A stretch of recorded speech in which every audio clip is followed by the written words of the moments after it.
고대로부터 게르만족, 그러니까 독일인들은 선거로 지도자를 뽑는 전통이 있었습니다. 명망 있는 C족의 족장들이 모여 부족장을 뽑는 것이었죠. 서로마의 멸망 이후 들어선 프랑크 왕국이 서프랑크, 중프랑크, 동프랑크로 분열되자 동프랑크 왕국에서 유력한 귀족들과 가톨릭 대주교들이 고대의 전통대로 왕을 뽑으니 그것이 바로 독일 왕국! 이후로 국왕 선거권을 가진 대주교들과 공작들은 선제후라고 불렸습니다. 그리고 서기 962년 독일 왕국의 국왕 오토 1세가 교황으로부터 서로마 황제의 관을 받으면서 신성 로마 제국이 출범하고 로마 교황은 교권을, 신성 로마 황제는 세속을 지배하는 중세 유럽의 질서가 형성됐죠. 신성 로마 제국의 황제가 되는 방식은 독특했습니다. 선제후들이 독일 왕을 뽑으면 독일 왕이 이탈리아로 가서 교황의 대관을 받고 로마 황제로 즉위하는 거였어요. 이렇게 복잡하고 다양한 과정을 거쳐야 하는 만큼 신성 로마 제국의 황권은 항상 불안정했고 1250년 호헨슈타우펜 왕조의 프리드리히 2세가 황위를 세습 못하고 사망하면서 이후 공식적인 황제가 20년 넘게 뽑히지 않는 대공위 시대가 시작됐습니다. 그러나 대공위 시대 와중에 체코 계열의 제후국이었던 보헤미아 왕국이 제국 남동쪽의 요충지 오스트리아 공국을 합병하며 크게 성장하자 독일계 선제후들은 그제서야 황제의 필요성을 깨닫게 되죠.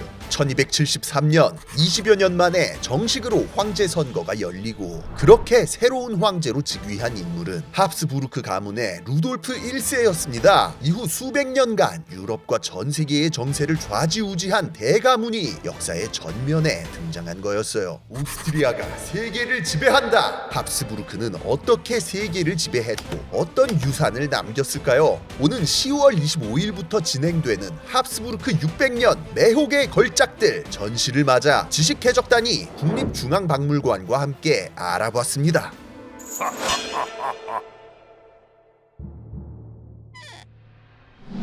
새로운 황제가 선출된 건 좋았는데 이게 상당히 뜬금없는 일이었습니다. 합스부르크 가문은 유서 깊은 부족 공국도 선제후국도 아닌 일개 백작 가문이었거든요. 합스부르크 가문은 본래 스위스 아르가우 지방의 작은 마을 하비히츠부르크에 성을 쌓고 서기 11세기부터 백작을 칭한 깡촌 세력이었습니다. 대공위 시대 직전까지의 황가였던 호헨슈타우펜 가문과는 슈바벤 공작과 봉신이라는 관계로 동고동락한 동양 가문이었기 때문에 프리드리히 2세가 생전에 루돌프 1세의 대부를 서주는 등 어느 정도 친분 관계가 있는 정도였죠. 선제후들은 괜히 황제 자리를 먹었다가 집중포화를 맞을까봐 두렵고 그렇다고 다른 가문에서 황제 자리를 먹는 건 또 싫었습니다. 그래서 적당히 명분도 있고 세력은 작은 가문을 찾다가 낙점된 게 바로 합스부르크 가문. 그렇게 루돌프 1세가 뜬금없이 소환돼서 신성 로마 제국 황제 자리에 앉게 됐던 거예요. 일종의 바지사장이었던 거죠. 그러나 루돌프 1세는 바지사장으로 만족하지 않고 가문의 기틀을 다졌습니다. 독일계 제후들의 가장 큰 위협이었던 보헤미아를 격파! 그동안 먹은 땅들을 토해내게 했는데 이때 이 지역들을 은근슬쩍 자기 아들인 알브레히트 1세에게 줘버렸거든요. 이 영지가 바로 훗날 합스부르크의 본거지가 되는 오스트리아 공국과 슈타이어마르크 공국이에요. 그러나 만만하게 보았던 루돌프 1세가 생각보다 급성장하자 제후들은 다시 위기를 느끼고 나사우 가문의 아돌프를 차기 독일 왕으로 선출했습니다. 루돌프 1세의 아들 알브레히트 1세가 전쟁 끝에 아돌프를 격파하며 황위를 지켜내는 듯 싶었지만 1308년 조카에게 암살당해버리죠. 합스부르크 가문은 그렇게 황제 자리에서 밀려나 다음 대권을 노리게 됩니다. 제국 내 요충지였던 오스트리아를 새로운 본거지로 재정비를 시작한 합스부르크 가문은 150여 년이 지난 알브레히트 5세 때에 이르러 다시금 제국의 왕좌를 꿰찰 수 있게 됩니다. 지기스문트 황제의 딸과 결혼한 알브레히트 5세가 보헤미아의 반란을 진압하면서 점수를 따고 사실상의 상속권자로 지명! 실제로 지기스문트 황제가 죽은 뒤 신성로마 제국 황제로 선출됐던 거예요. 오스만 제국과의 전투가 한창이었던 만큼 알브레히트 5세는 전장에서 죽어버렸지만 친척이었던 프리드리히 3세가 재차 황제로 선출되면서 그 권력을 이어받는 되찾는 데 성공했죠.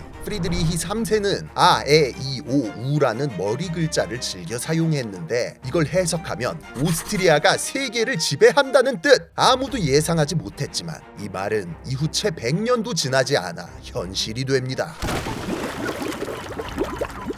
프리드리히 3세는 가문의 본거지인 오스트리아를 오스트리아 대공국으로 승격시키며 슬슬 본격적으로 가문의 영지 확장과 황위 세습을 위한 빌드업에 들어갔습니다. 합스부르크의 주특기로 유명한 정략 결혼이 이 사람 때부터 슬슬 빛을 발하기 시작했어요. 최대한 많은 가문과 결혼하고 전쟁은 되도록 피하면서 천하를 손에 넣는다는 전략이었죠. 프리드리히 3세는 자기 아들인 막시밀리안 1세를 부르고뉴 공작의 외동딸 과 결혼시켜 서유럽에까지 영지를 확보하고 황제 자리까지 스무스하게 넘기면서 세습에 성공했습니다. 그리고 이 전략을 더욱 적극적으로 활용했던 막시밀리안 1세는 부르고뉴 공작령을 두고 전쟁을 벌이던 프랑스 발루아 왕가를 견제하기 위해 이베리아 반도에 자리 잡고 있던 스페인 왕가와 겹사돈을 맺어버렸고요. 그러니까 딸 마르가레테는 아라곤의 왕세자 후안에게 시집 보내고 부르고뉴 공작이었던 아들 필리프는 또 후안의 막내 여동생이었던 후아나에게 장가 보냈다는 겁니다. 그런데 단순히 우방을 확보하려고 추진했던 이 전략이 잭팟이 되어버립니다. 후안 왕세자가 아들 없이 죽고 언니 이사벨까지 일찍 죽으면서 후아나는 어머니 이사벨 1세가 다스리던 카스티아를 물려받아 여왕으로 즉위하는데요. 후아나가 정신병 때문에 통치 능력이 없다고 인정을 받아서 합스부르크의 필리프가 공동왕 펠리페 1세로 같이 즉위한 거예요. 합스부르크 가문 입장에서는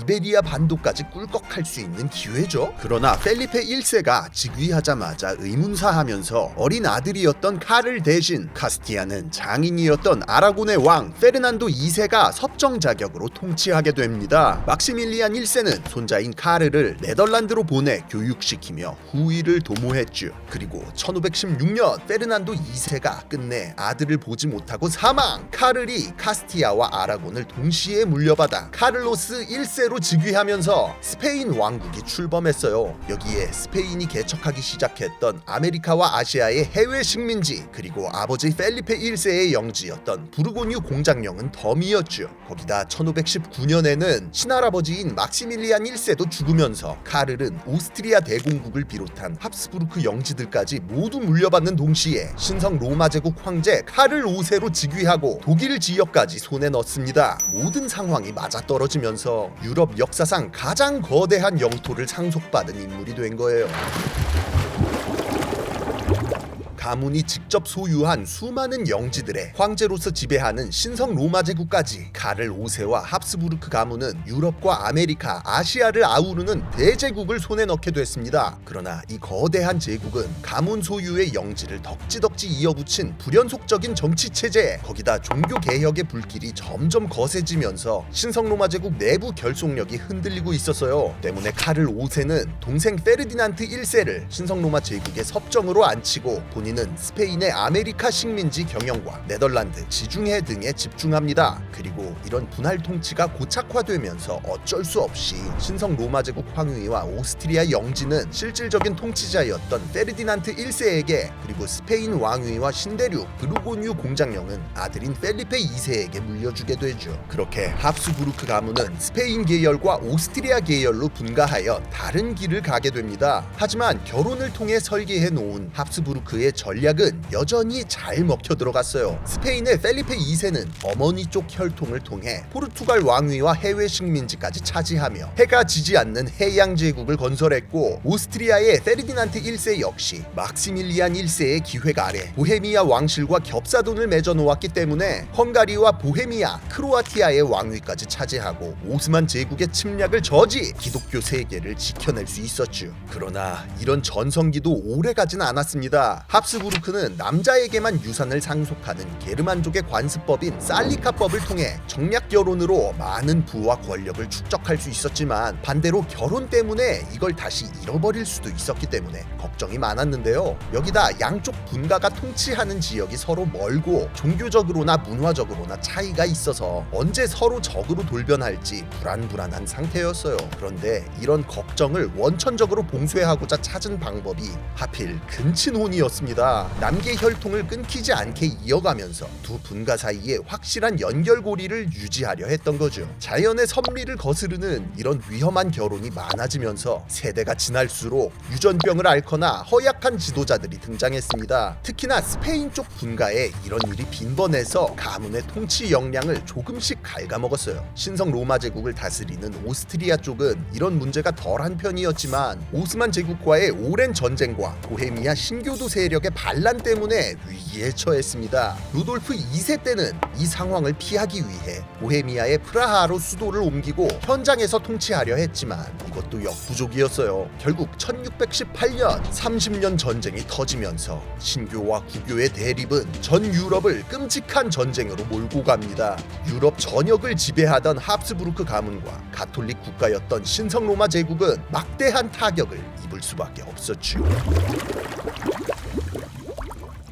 30년 전쟁이 끝나고 베스트팔렌 조약이 체결되면서 유럽 전역에서 종교의 자유가 인정됐습니다. 그리고 가톨릭의 수호자라는 명분으로 제후들 위에 군림하던 신성 로마 제국은 말 그대로 신성하지도 않고 로마도 아니고 제국도 아닌 빈 껍데기가 되어버렸어요. 스페인은 돈줄이었던 네덜란드가 독립하면서 경제적으로 커다란 타격을 입었고 포르투갈마저 분리되어 나가면서 해외 식민지 다수를 잃게 됐고요. 여기에 18세기가 시작되면서 합스부르크의 주특기였던 전방위적인 정략 결혼이 부메랑으로 돌아와 전 유럽에서 합스부르크 영지들의 계승권을 주장하는 세력들이 우후죽순 나타나기 시작했습니다. 그렇게 스페인과 오스트리아 양쪽에서 두 차례의 왕위 계승 전쟁이 이어지게 되죠. 일단 첫 바따로 스페인 쪽 합스부르크 가문의 카를로스 2세가 후사를 남기지 못하고 죽으면서 프랑스의 루이 14세와 합스부르크의 레오폴트 1세를 필두로 스페인 왕위 계승 전쟁이 일어납니다. 이 전쟁의 결과로 스페인의 왕위는 부르봉 왕가에게 넘어가고 스페인 쪽 합스부르크의 계보는 끊어지게 돼요. 오스트리아 쪽 분가에서 네덜란드와 이탈리아 남부 등 나머지 영지를 인수하긴 했지만 합스부르크는 이베리아 반도 전체를 상실하면서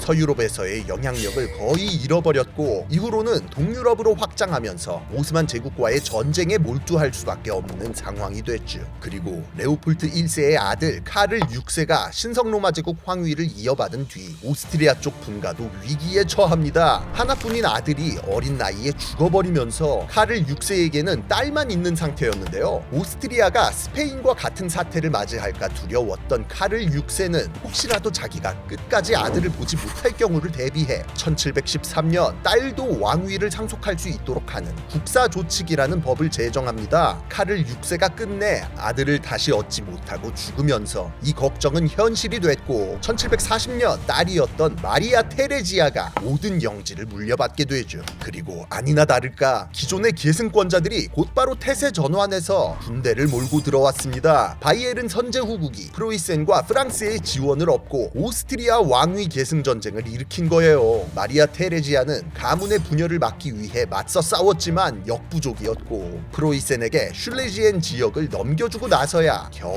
계승을 인정받을 수 있었습니다. 그리고 여전히 남자만이 오를 수 있었던 신성 로마 제국 황위는 남편인 프란츠 슈테판에게 계승하게 했죠. 그렇게 로트링겐 공작 프란츠 슈테판이 신성 로마 제국 황제 프란츠 1세로 즉위하면서 합스부르크 가문은 합스부르크 로트링겐이라는 이름으로 그 기해보를 이어나가게 됩니다. 이후로 마리아 테레지아는 자신의 딸인 마리 앙투아네트를 루이 16세에게 시집 보내면서 전통적인 관행을 깨고 프랑스와 동맹을 맺은 뒤 프로이센과 다시 전쟁을 시작했습니다. 서유럽과 볼 일이 없어진 합스부르크 입장에서는 이제 프랑스보다 독일 지역 내의 패권을 노리는 프로이센이 더 위협적이었거든요. 그러나 이런 노력에도 불구 18세기 내내 일어났던 가문의 위기들 중 정점을 찍을 대사건이 터지게 되는데 다름 아닌 프랑스 대혁명 그리고 나폴레옹의 등장이었죠.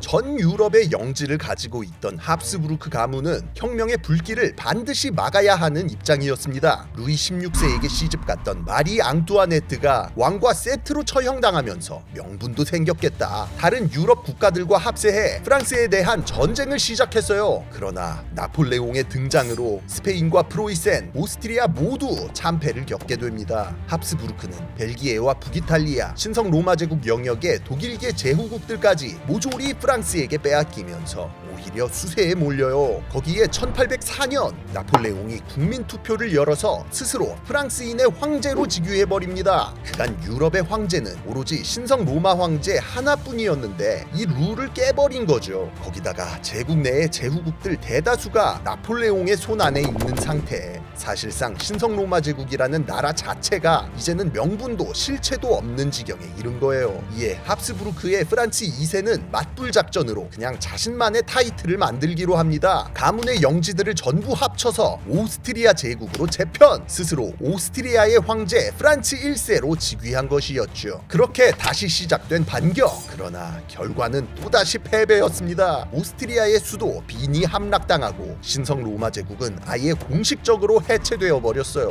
중세 초부터 지속되어 온 종교적, 봉건적 전통이 완전히 무너지고 신성 로마 황제로서 합스부르크 가문이 가지고 있던 독일에 대한 지배권도 완전히 사라졌습니다. 러시아 원정 실패로 나폴레옹이 몰락한 뒤에도 기존의 영지 중 대다수는 영영 되찾을 수 없었고 합스부르크 가문은 이제 그냥 오스트리아 황가가 됐죠. 한편 프랑스 혁명으로 촉발된 자유주의와 민족주의의 물결은 계속해서 이어졌고 전 유럽에서 하나의 민족, 하나의 언어를 기반으로 하는 민족 국가라는 개념이 대세로 떠오릅니다. 그러나 오스트리아 제국은 기본적으로 합스부르크 가문의 영지들을 억지로 합쳐놓은 국가, 다양한 민족과 종교가 존재하는 중세적인 면이 남아 있었습니다. 그 때문에 전국에서 독립 요구가 빗발치며 좀처럼 통합이 되지를 않았어요. 특히나 제국 영토와 인구의 상당 부분을 차지하는 헝가리인들이 가장 극렬하게 독립을 요구했죠. 결국 1867년 프란츠 요세프 1세 황제는 헝가리인들에게 손을 내밀어 대타협을 제안합니다. 한 나라이되 두 나라가 거의 대등한 자치권을 가진 오스트리아 헝가리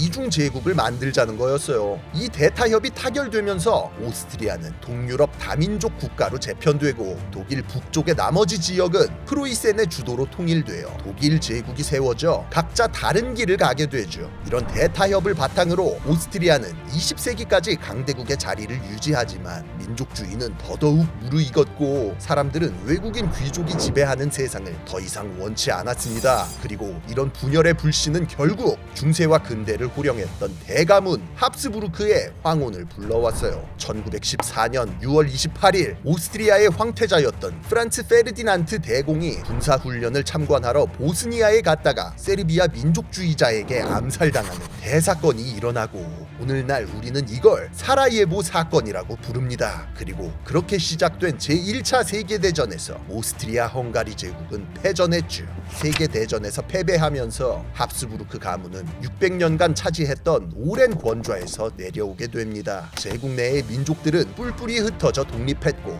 오스트리아 본토에도 공화국이 들어섰어요. 합스부르크 가문의 마지막 황제였던 카를 1세는 퇴위하여 가족과 함께 오스트리아를 떠났습니다.